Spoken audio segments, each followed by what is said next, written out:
transkrip, ya tentunya muhadharah dari Syekh Abdul Aziz Ibn Baz rahimahullah taala yang berjudul Al-Qawaid fil Aqidah wa Wasail as-Salam minha. Perkara yang dapat mencacati akidah dan wasilah-wasilah keselamatan daripada perkara tersebut. Nah, sekarang alhamdulillah pada pertemuan yang lalu, barakallahu fikum, kita sudah menyelesaikan daripada perkara-perkara yang mampu mencacati akidah yang akibatnya bisa mengeluarkan seseorang daripada keislaman, ya, mengeluarkan seseorang hamba daripada keislaman. Ya, di antaranya ada riddatu bil qawli wal fi'li, na'am wal i'tiqadi, dan bisyak, dengan keraguan. Dan pada pertemuan yang lalu kita telah menyelesaikan terkait dengan kemurtadan disebabkan karena keraguan. Ya. Kalau halnya kemurtadan yang terjadi dengan ucapan, itu jelas dia berucap, jelas dia memilih satu pilihan, ya, yaitu tentunya pilihan kekufuran. Demikian pula dengan amalan, demikian pula dengan keyakinan, dia memilih satu hal, satu pendapat yang tentunya pendapat ini akan membawa dia kepada ar-riddah, keluar daripada agama Islam. Namun yang mengerikan lagi, kemurtadan yang disebabkan karena keraguan. Dalam keadaan dia tidak memilih, dia tidak memilih apakah berada di atas al-haq ataukah di atas al-batil.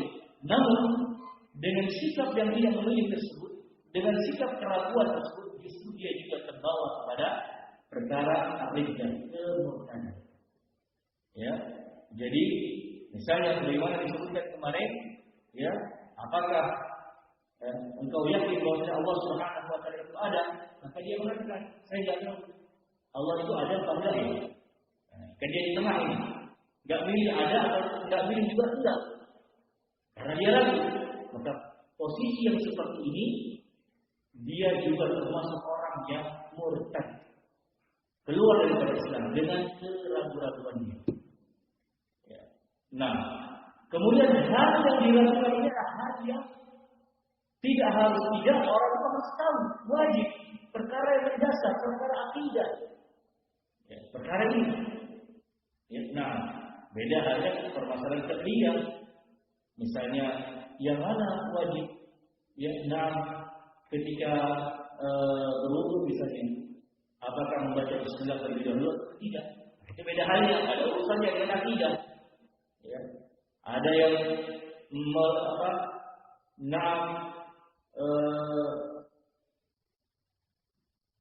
kunut dan tidak kunut. Nah, ini beda halnya. Tidak ada urusannya dengan akidah. Nah, ya, barakallahu fikum. Sehingga ikhwan fillah alhamdulillah yang bisa menjerumuskan seorang kepada kekufuran dalam keadaan dia ragu adalah perkara-perkara yang sifatnya akidah, yang sifatnya mendasar, yaitu harus dia yakini, harus keyakinan itu ada pada dirinya semestinya. Nah, baik, sekarang kita masuk kepada jenis yang kedua. Qala rahimahullah ta'ala an-naw' ats-tsani, jenis yang kedua, al-qawadith allati duna al-kufr. Perkara-perkara yang mencacat, yang merusak akidah, namun tidak sampai kafir. Seorang itu tidak sampai disebut sebagai kafir, mengeluarkan dia dari Islam. Al-qawadith allati duna al-kufr. Ya. Walakin akan tetapi tunqisul iman wa tud'ifu. Akan tetapi perkara tersebut bisa mengurangi keimanannya dan bisa melemahkan keimanannya. Dia tidak kufur, tapi turun imannya, lemah imannya. Ya, nah, kurang imannya. Sekali lagi tidak difonis sebagai kafir. Nah, ini jenis yang kedua. Kami ingatkan kembali jenis yang pertama apa? Yang bisa mengeluarkan dari Islam. Yang sekarang ini adalah yang tidak mengeluarkan dari umat Islam, tapi melemahkan, mendhaifkan, mengurangi keimanannya kepada Allah Subhanahu wa taala. Baik. Qala Syekh bin Baz rahimahullah taala, "Hadza alladhi tuqaddimu al-qisma al-awwal min al-qawaid." Telah berlaku pembagian yang pertama ini, telah berlalu pembagian yang pertama ini minal qawaid, dari perkara-perkara yang dapat mencegah. Wa huwa al-qismu alladhi yuqid al-islam wa yuqtilu. Yang telah berlalu pada sebelumnya adalah bagian daripada yang bisa membatalkan keislaman. Yuqidu wa yuqtilu sama. Yang bisa membatalkan keislaman, mengeluarkan seorang dari Islam. Telah berlalu pembahasannya. Syekh bin Baz rahimahullah. Wa yakunu sahibuhu murtaddan, dan menjadikan pembahasan tentang itu menjadikan pelakunya murtad, keluar daripada Islam. Yustatabu, jadi dimintai taubatnya terlebih dahulu. Fa in taba wa illa qutila, maka jika dia bertaubat, alhamdulillah, dia tidak murtad, dia kembali kepada Islam dengan taubat dan nasuha. Atau kalau dia tidak mau bertaubat, maka dia dihukum mati, dibunuh. Nah, ingat, sekali lagi kami ingatkan, urusan bunuh, membunuh, eksekusi, mengeksekusi orang murtad, siapa? Pemerintah, bukan main hakim sendiri. Nah, dan tentunya orang yang tidak setuju kafir itu akan dipersidangkan dulu. Ya, kalau dalam hukum Islam demikian. Ya, nah, tidak langsung dihakimi, ya, tidak langsung dieksekusi sendiri, tidak. Tapi mulai proses persidangan. Ya, ini makna istatam, dimintai tobatnya itu. Metode nasihat terlebih dahulu. Ya, kenapa engkau berkeyakinan seperti ini? Ya, bukankah Allah Subhanahu wa taala berfirman seperti ini, dijelaskan terlebih dahulu, dimintai tobatnya.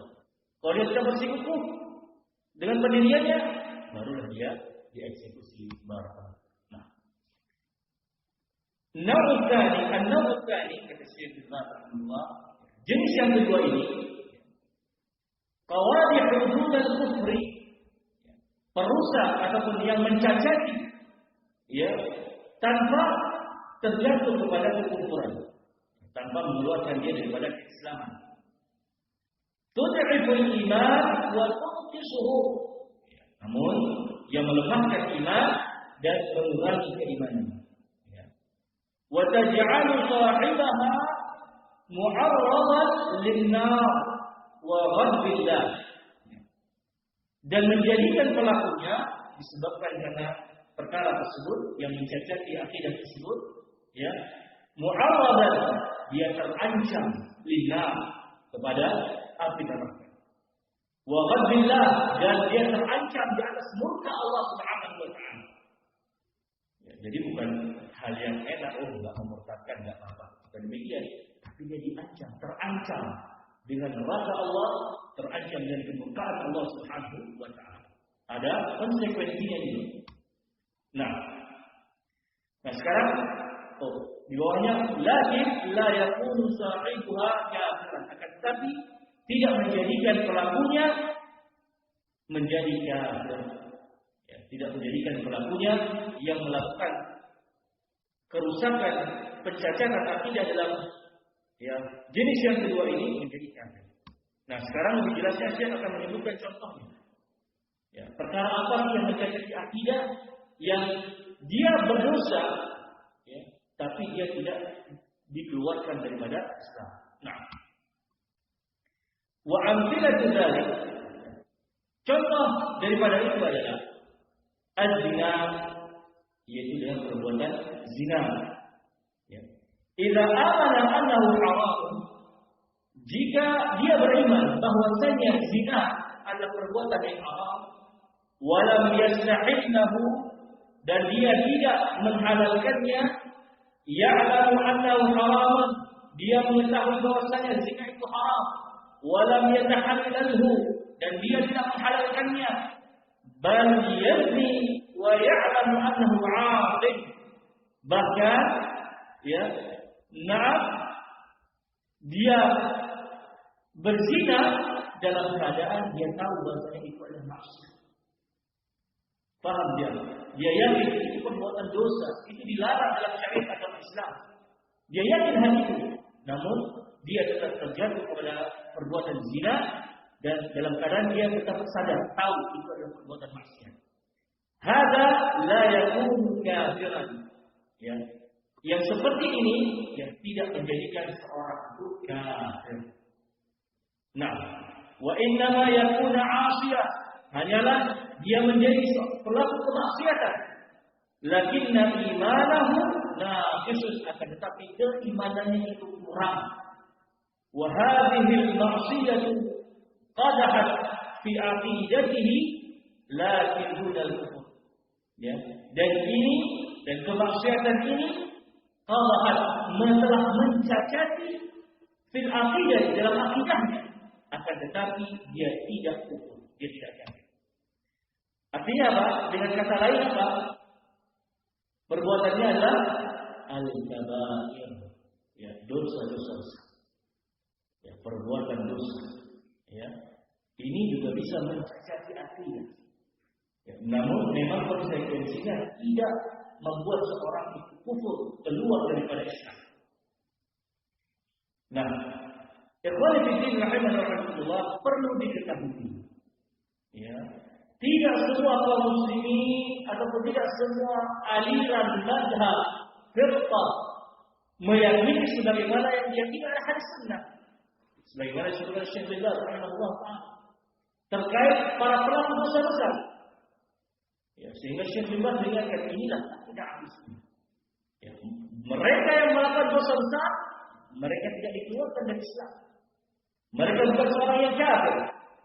Namun ada juga di antara firqah yang mengaku Islam, mereka menfonis ya, pelaku dosa besar dengan fonis-fonis yang di luar daripada sikap adil, sikap pertengahan di dalam menyikapi para pelaku dosa besar. Ya, secara garis besar kita sebutkan ada 3 firqah yang utama, yang besar, ya, yang menyikapi para pelaku dosa besar. Ya. Dalam firqah ini ada yang ifrat, ada yang tafrid. Ya. Ada yang berlebihan, ada yang meremehkan. Baik. Firqah yang pertama ada al-Khawarij. Ya. Al-Khawarij. Ya. Al-Khawarij menyikapi pelaku dosa besar. Ya. Nah, mereka meyakini seyakin-yakinnya bahwasanya pelaku dosa besar itu kafir. Ya. Tempatnya di neraka. Ini keyakinan mereka. Sehingga ketika mereka melihat pelaku maksiat itu seperti tatapan yang tidak memiliki harapan ataupun tatapan yang begitu, ya, menggambarkan kepada kita ponis bahwasanya dia adalah seorang kafir. Ya. Sehingga terkadang terjadi aksi-aksi apa? Ya, penghancuran tempat-tempat maksiat. Itu berawal dari timbul keyakinan ini. Ya. Mungkin ya, secara langsung kita tidak mendengar di sini, di negeri kita, bahwasanya mungkin sedikit sekali yang mengucapkan dengan lisan ketika melihat tempat pelacuran itu orang kafir semuanya itu. Mungkin sedikit yang ngomong seperti itu. Tapi arah ke sana tergambarkan mereka memiliki al-azhar pengaruh Khawarij dengan juga melakukan aksi penertiban yang secara dilakukan tanpa ada ya ataupun himbauan daripada pemerintah. Artinya bersikap sendiri. Ya, menghancurkan tempat prostitusi, menghancurkan tempat perjudian. Mereka melakukan aksi itu sendiri.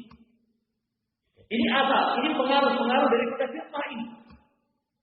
Nah, artinya apa? Kita benci tempat perjudian, pelacuran, kita benci. Ya. Namun, untuk melakukan dengan kekuatan, itu haknya pemerintah. Bukan haknya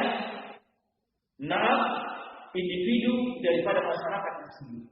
Nah, ya, jadi ini contoh gambaran orang yang memiliki mazhab atau aliran yang namanya Khawarij, memiliki pengaruh daripada pemahaman Khawarij. Contohnya seperti ini. Mungkin kalau sekarang kita lihat langsung mendengar hiburan mengatakan si tetangga kita itu orang suka berzina, kafir dia itu. Mungkin jarang kita mengatakan demikian.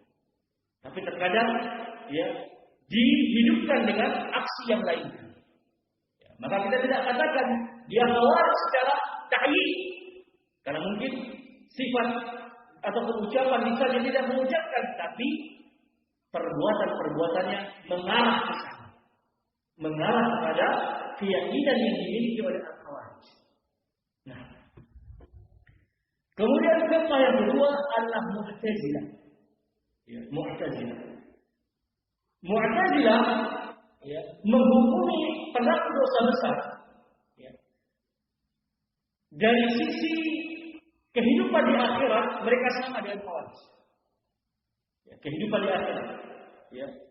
Pelaku dosa besar dipastikan masuk neraka menurut Mu'tazilah. Ya, dipastikan masuk neraka sama seperti Khawarij. Namun yang berbeda keadaannya di dunia. Ya, keadaannya di dunia. Kalau Khawarij tadi mau di dunia mau di akhirat mereka ahli penghuni neraka. Enggak ada untuk Khawarij. Tapi Mu'tazilah ya, mereka nanti di akhirat mereka akan pasti diazab di dalam neraka. Pasti dipastikan. Ya, nah, tapi di dunia ya, kita mengenal dari Islam manzilah baina manzilatain. Ya, yaitu apa? Ya. Satu kedudukan di antara dua kedudukan. Jadi ngambang ini Mu'tazilah menyikapi pelaku dosa besar di kehidupan dunia. Ya, dia tidak mengkafirkan, tapi dia juga tidak meyakini seorang muslim. Tidak. Nah, itu maksudnya. Dia tidak mengkafirkan dan dia tidak, ya, istilahnya memuslimkan pelaku dosa besar. Jadi di antara di tengah-tengah, manzilah baina manzilatain. Ya, kalau tadi Khawarij pasti kafir, ya, pelakunya pasti masuk kekal di neraka, Khawarij. Ya, tapi Mu'tazilah dalam dunia, dalam menghukumi pelaku dosa besar di dunia, dia di tengah-tengah di antara dua keadaan. Dia tidak mengkafirkan, tapi dia tidak mengatakan dia sebagai seorang muslim. Nah, ini Mu'tazilah ini adalah kakek moyangnya pemahaman liberal. Ya, kakek moyangnya, jadi maksudnya asal sumbernya adanya pemahaman liberal lahir daripada Mu'tazilah. Sehingga dalam kehidupan dunia dia tidak berani mengatakan si fulan itu kafir atau si fulan itu muslim. Ya, dia tengah-tengah. Ya. Mungkin bisa kita ambil contoh, ya, ketika mengatakan, orang Yahudi itu belum tentu salah dia. Ya, bisa jadi dia benar dalam beragama. Bahkan perlu kita belajar dari Yahudi, belajar dari Nasara, bagaimana mereka beragama. Subhanallah. Ya. Dia tidak berani memvonis. Ya, bahwasanya orang Yahudi itu seorang yang kafir, kalau dia mati belum masuk dalam Islam, tidak berani. Inilah Mu'tazilah dalam Islam. Ya, liberal namanya. Nah, manzilah baina manzilatain. Dia tidak berani bersikap. Nah, jadi mungkin kalau tipikal Mu'tazilah yang dulu mungkin tidak tergambarkan di zaman sekarang, tapi gambaran di zaman sekarang kurang lebih seperti itu. Ya, nah, jadi dia tidak mengatakan dia Muslim dan tidak mengatakan dia kafir. Demikian pula orang Muslim. Seorang Muslim sendiri yang hakikatnya dia sholat, puasa, dia tidak berani mengatakan dia Muslim dan tidak berani juga mengkafirkan kalau dia melakukan dosa besar. Nah, itulah pengaruh-pengaruh daripada Mu'tazilah. Nah, kemudian yang ketiga, firqah yang bernama Murji'ah. Ya. Nah, ini firqah ini yang menyelisih dua firqah tadi. Tapi penyelisihannya bukan di dalam jalur yang wasat, yang tengah, yang adil. Justru, ya, malah dia lebih ke tafriq. Ya, lebih meringankan, merendahkan, menganggap enteng kepada agama Islam. Ya. Nah, Mu'tazilah berkeyakinan bahwasanya tidak akan ada yang bisa mencacati keimanan seorang hamba selama hamba tersebut meyakini rububiyahnya Allah Subhanahu wa taala. Itu bahasa mudahnya. Ya. Bahkan orang-orang Murji'ah meyakini bahwasanya Abu Lahab, Abu Jahal, Fir'aun, bahkan Iblis, mereka kan yakin rububiyah Allah Subhanahu wa taala. Ya, ingat ya, rububiyah. Yaitu apa? Allah Maha Mencipta, Allah Maha Memberikan rezeki, Allah yang menurunkan hujan, Allah yang menghidupkan dan mematikan. Mereka yakin semua itu. Ya. Selama mereka memiliki keyakinan ini, maka ya mereka tetap disebut sebagai orang yang beriman. Ya.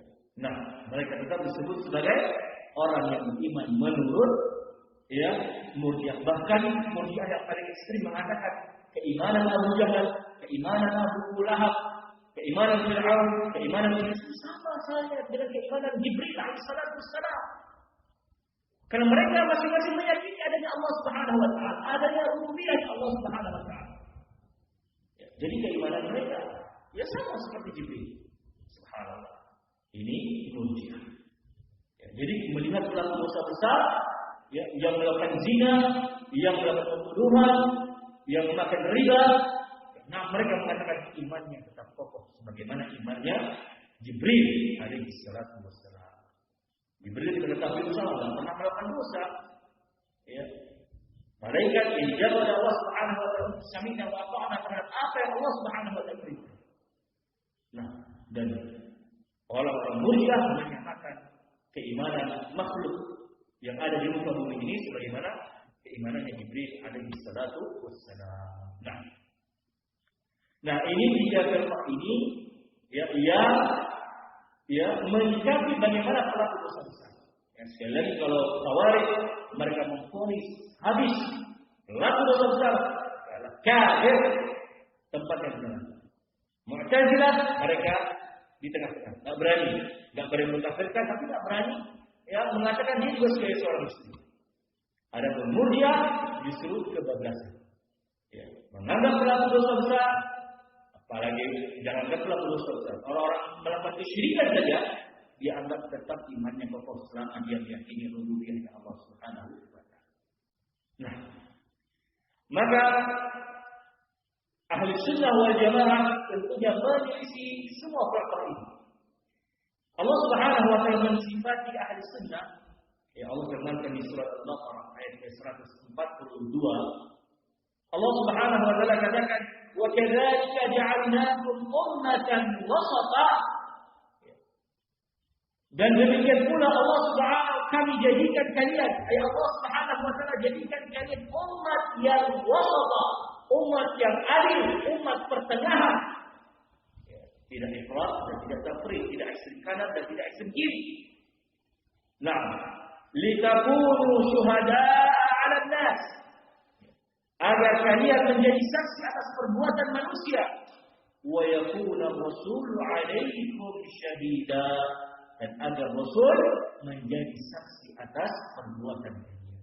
Nah, inilah sifat ya ahli sunnah, ya, mereka berada di wasatah, mereka berada di pertengahan. Tidak seperti Khawarij, tidak seperti Mu'tazilah, tidak seperti Murji'ah. Nah, maka bagaimana keyakinan ahli sunnah terhadap pelaku dosa besar? Ya, pelaku dosa besar selain daripada kesyirikan, ya, maka status dia nanti di akhirat apa? Tahta masyiatillah. Ya, di bawah kehendak Allah Subhanahu wa taala. Mau diapakan ya? Itu di bawah kehendak Allah Subhanahu wa taala. Nah, ya, insya'a azab. Kalau Allah menghendaki dia diazab oleh Allah Subhanahu wa taala, ya insya'a ghafar. Kalau Allah Subhanahu wa taala menghendaki, bisa saja dia diampunkan oleh Allah Subhanahu wa taala. Ingat, ini bagi pelaku dosa besar. Selain daripada dosa-dosa kesyirikan. Inilah ahli sunnah dalam ya menyikapi pelaku dosa besar. Ya. Nah, ya dalilnya ya, sebagaimana Allah Subhanahu wa taala berfirman di surat An-Nisa ayat ke-48, Allah Subhanahu wa taala berfirman, "Innallaha la yaghfiru an yushraka bih." Sesungguhnya Allah Subhanahu wa taala tidak akan mengampuni dosa kesyirikan. Wa yaghfiru ma duna dzalika liman yasha. Ya, tetapi Allah Subhanahu wa taala mengampuni dosa-dosa selain daripada kesyirikan liman yasha bagi orang-orang yang Allah Subhanahu wa taala kehendaki. Nah, ini dalilnya. Ya. Islam tegas terhadap orang yang melakukan kesyirikan. Ya. Kalau mereka tidak mau bertaubat kepada Allah, mereka kafir dan kekal dalam neraka. Ini ketegasan ahli sunnah. Tapi bagi para pelaku dosa besar, jika dia mati di atas perbuatan dosa besarnya, tapi dia bukan pelaku kesyirikan, dia bukan orang musyrik, dia seorang muslim namun terjatuh pada dosa besar, maka tahta masyiatillah. Dia di bawah kehendak Allah Subhanahu wa taala. Ya, bisa saja dia diazab, bisa saja dia diampunkan oleh Allah Subhanahu wa taala. Selama dia memenuhi syarat sebagai seorang yang muwahhid, sebagai seorang yang ahli tauhid. Biasanya kalau mendengarkan ini, ya, yang lebih besar datang pada hati kita apa? Harapan. Ya. Yang lebih besar rajaknya daripada khaufnya kalau mendengar hal yang seperti ini. Ya, maka yang kami ingatkan diri kami pribadi dan kepada jamaah sekalian, ini bukan berarti bahwasanya kita terbebaskan dari dosa besar. Walaupun nanti terserah Allah Subhanahu wa taala, Allah akan mengazab ataukah tidak. Tapi justru yang ini menggambarkan bagaimana rahmat Allah Subhanahu wa taala. Ya, harusnya kita merasa malu. Allah saja terhadap hamba-Nya masih memberikan kesempatan, masih memberikan kehendaknya kepada mereka yang diazab ataukah mereka tidak diazab bagi pelaku dosa besar. Harusnya kita lebih bersemangat untuk malu kepada Allah sehingga kita terus bagaimana caranya menghindar daripada dosa-dosa besar. Ya, bagaimana caranya kita menghindar daripada dosa-dosa besar. Ya. Harus seimbang antara raja dan khauf. Seimbang antara harapan, ya, dan rasa takut kepada Allah Subhanahu wa taala, harus seimbang ini. Jangan sampai raja saja, harap saja, sehingga kita bermudah-mudahan dalam beragama. Ya. Nah, enggak sholat enggak apa-apa, ya. Nah, berzina enggak apa-apa, minum khamar enggak apa-apa, judi enggak apa-apa. Ya, nanti kan Allah sudah merasa pasti Allah akan mengampuni kita. Ini raja, harap yang kebablasan. Tidak cuma khauf, takut yang kebablasan. Sehingga, wah, kita terus, Masya Allah, beribadah kepada Allah dan ibadah yang ekstrim. Karena kita takut, ya, kita tidak memperdulikan ya, hak daripada tubuh kita, jasmani kita, rohani kita, tidak memperdulikan terhadap orang sekitar kita, anak istri kita, untuk yang harus dinafkahi. Kita juga demikian. Tapi harus seimbang antara khauf wa raja, antara rasa takut kepada Allah dan rasa harap kepada Allah Subhanahu wa taala. Inilah seorang ahli sunnah dikatakan tadi apa? Ummatan wasata, umat yang di pertengahan, adil dalam bersikap. Nah, jadi ini secara besar terkait dengan firqah dalam menyikapi ya al-qawaid yang alladzina kufur, yang tidak mengakibatkan orang itu kafir. Nah, ini contohnya salah satunya adalah dosa-dosa besar. Nah, kemudian kata Syekh Muhammad rahimahullah taala, lakin law i'takada, akan tetapi kalau dia berkeyakinan anna zina halal sara kafir, kalau dia berkeyakinan bahwa zina itu halal, enggak diharamkan itu zina. Zina itu halal.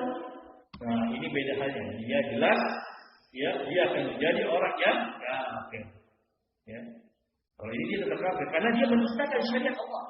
Kalau tadi pelaku dosa besar, dia tidak mendustakan syariat Allah. Dia yakin zina itu haram, tapi dia terjatuh karena hawa nafsunya, karena bisikan syaitan yang menjatuhkan dirinya.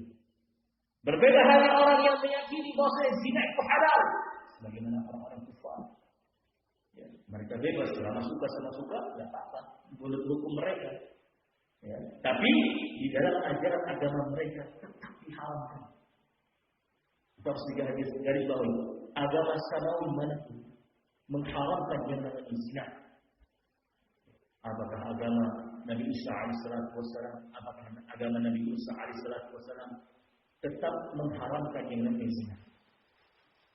Artinya dalam permasalahan ini syariatnya tidak jauh berbeda. Namun mereka merubah itu semua dengan mengkaburkan selama suka sama suka. Kan tidak ada yang disakiti. Nah, sehingga berapa banyak ya orang-orang kufar, orang-orang barat di luar sana, mereka ya berzina terlebih dahulu baru menikah. Nah, atau bahkan sudah bertahun-tahun ya karena belum memiliki kemampuan finansial, mereka ya berzina dulu, kumpul-kumpul dulu. Sudah punya anak, ya 1, 2 baru nikah. Bebas karena apa? Mereka meyakini kami sama suka. Ya, tidak ada yang tersakiti di sini. Inilah dirubah agama mereka. Nah, itu apa? Syarah, tafsir dari orang-orang yang menyesatkan sebagaimana sesatnya mereka bareng. Nah, kemudian kata Syekh bin Baz rahimahullah, wa hakadha law qala, dan demikian juga kalau dia mengatakan as-saraqatu halal, mencuri itu halal, atau ma asbaha dzalik, atau yang serupa dengan itu, yakunu kafiran, maka dia menjadi orang yang kafir. Li'annahu istahalla ma harrama Allah, disebabkan karena dia menghalalkan apa yang Allah Subhanahu wa taala haramkan. Ini bedanya. Ya, nah. Kemudian kata Syekh bin Baz rahimahullah, wa kadzalika al-ghibatu, demikian pula dosa riba. Riba menceritakan, membicarakan kejelekan orang lain ya tanpa sepengetahuan orang diceritakan, dan orang yang diceritakan tidak riba kejelekan yang diceritakan, itu namanya riba. Ya. Jadi misal ya si fulan ya punya aib ya. Kemudian kita bicarakan aibnya. Misalnya tadi dia lagi berantem ya sama suaminya ya di rumahnya. Kita terdengar oleh kita, kemudian kita ceritakan kepada tetangga kita yang satu. Ini termasuk riba. Ya, dalam keadaan pastinya ya si fulan yang kita bicarakan tidak suka aibnya dibicarakan. Ya, maka ini riba, dosa besar. Ya. Wan namimah, demikian pula adu domba. Ya, saling adu domba, mengatakan si fulan mengadu domba antara si fulan dengan si Anda. Jadi sama si fulan dikatakan si Anda itu demikian, tapi sama si Anda si fulan dibilang demikian, sehingga si fulan dan si Anda nanti kalau ketemu ribut. Namimah. Ini juga dosa besar. Wa uququl walidain, dan durhaka kepada kedua orang tua. Ini ma'ruf ya. Wa aklu riba, dan memakan riba. Nah, wa asbahu dzalik, dan yang serupa dengan itu barakallahu fikum. Ya. Kullu hadhihi min al-qawadhi fil aqidah. Semua ini termasuk daripada perkara-perkara yang dapat mencederai akidah al-mud'ifati din, yang bisa melemahkan agama wa iman, dan keimanan barakallahu fikum. Nah, yang bisa melemahkan agama dan keimanan. Tapi apa? Tidak mengeluarkan dia daripada keislaman. Nah, selama dia yakin bahwa itu riba itu haram, namimah itu haram, dia yakin itu. Durhaka kepada orang tua itu haram, dia yakin itu. Selama dia memiliki keyakinan ini, walaupun dia terjatuh dalamnya, maka dia termasuk orang yang melakukan dosa besar, tapi tidak keluar daripada Islam. Nah, wahakadha bidah, wahiyya asyaddu minal ma'asi. Nah, sekarang Syekh menunjukkan contoh yang kedua. Kalau tadi contoh yang pertama adalah kemaksiatan, ya. Nah, contoh yang kedua adalah kebid'ahan. Wahakadha bid'ah, wahiyya asyaddu minal ma'asi. Dan demikian juga bid'ah, dia adalah lebih parah daripada kemaksiatan. Bid'ah lebih parah daripada kemaksiatan. Para ulama mengatakan, kenapa kok bisa dikatakan bid'ah lebih parah daripada kemaksiatan? Orang nggak ada yang sakiti di sini. Bahkan kita berbuat baik. Di sini kita beribadah kepada Allah di sini. Kenapa kok di mana kepada kemaksiatan? Ya. Maka para ulama menjelaskan bahwasanya kemaksiatan itu orang semua sadar itu maksiat, tahu dia. Bahkan pelakunya sendiri, dia paham keyakinan yang dilakukan itu salah. Sadar sesadar-sadarnya yang dilakukan itu dosa, kemaksiat. Tapi bid'ah, ya, bid'ah justru dia merasa melakukan bid'ah, bahwasanya dia berada di atas kebenaran. Ketika dia dapat bid'ah, dia merasa itulah al-haq, itulah kebenaran, sehingga sulit bagi dia untuk menyadari bahwa itu terbesar. Sehingga bid'ah lebih mengerikan daripada ya kemaksiatan. Ini adalah contoh yang disebutkan oleh para ulama membandingkan dalam maksiat dan bid'ah. Dan Imam Al-Qayyim juga menyebutkan bahwa syaitan ya, itu ya, akan menjatuhkan paling bersemangat menjatuhkan hamba itu yang pertama tentu di atas kekufuran. Ini tingkat pertama yang syaitan bercita-cita menjatuhkan hamba di atas kekufuran. Yang kedua barulah kepada kebid'ahan. Yang ketiga baru kemaksiatan. Ya. Nah, dan ada lagi bawahnya.